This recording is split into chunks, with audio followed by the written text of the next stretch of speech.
Abdoulaye Tine, bonjour. Bonjour.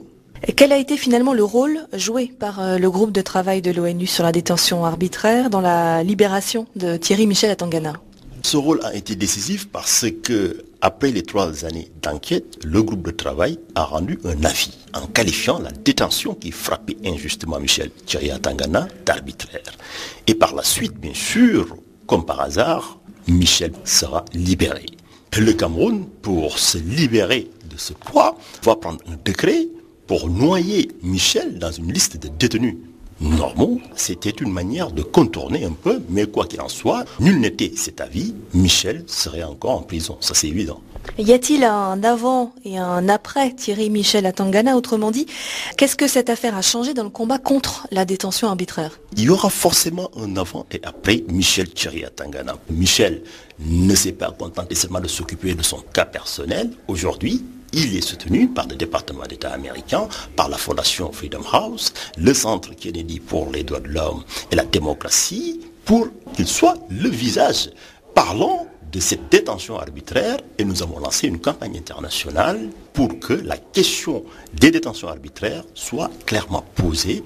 Aujourd'hui, le droit international a beaucoup avancé sur les crimes de masse, mais la responsabilité personnelle des gens qui agissent, parce que les États derrière, il y a des individus qui ont des fois des mauvaises intentions, il faut pouvoir mettre en cause les responsabilités pénales personnelles. Il y a d'autres cas, y compris au Cameroun. Je pense à Paul-Éric Kingé, cet homme politique camerounais.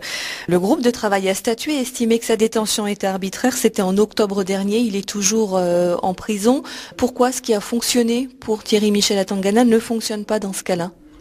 Je pense que le cas de Michel Thierry à Tangana, c'est un cas quand même qui avait, pendant la dernière campagne présidentielle, était au cœur du débat. On se rappelle que François Hollande avait pris l'engagement de ne pas aller au Cameroun tant que Michel Thierry à Tangana n'est pas libéré. Deuxièmement, c'est que par rapport aux investissements, le MEDEF, ils ont décidé de ne plus retourner au Cameroun tant que ce cas n'est pas soldé. Donc, il est de l'intérêt du Cameroun de régler assez rapidement cette question. Donc ça, c'était un enjeu qui fait effectivement que dès que le Cameroun a eu l'opportunité, la vie les a donné en tout cas une opportunité de faire bouger le dossier. Paul-Éric Kingé est camerounais, il n'a pas la nationalité française comme Michel Thierry à Tangana. Lorsqu'il s'agit d'un national, le rapport de force est différent. C'est évident. Pour l'instant, même si les avis y sont obligatoire, on n'a pas de procédure d'exécution forcée en droit international parce qu'il n'y a pas un gendarme onusien, il n'y a pas de justicier.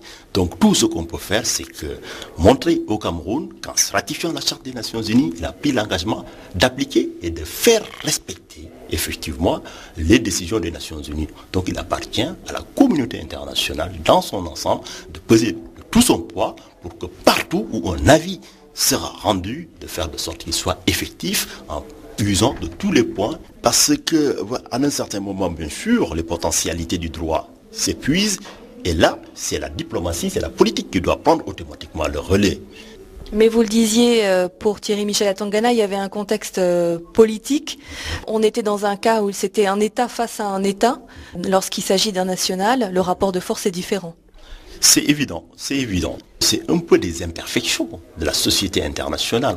Il faut rendre beaucoup plus coercitif le mécanisme pour renforcer les pouvoirs dont dispose le groupe de travail lorsqu'il part sur le territoire d'un État pour enquêter. Ça, c'est le premier point. Il faut œuvrer de sorte qu'on ait des procédures pour contraindre les États, donc sous peine de sanctions, à respecter les avis.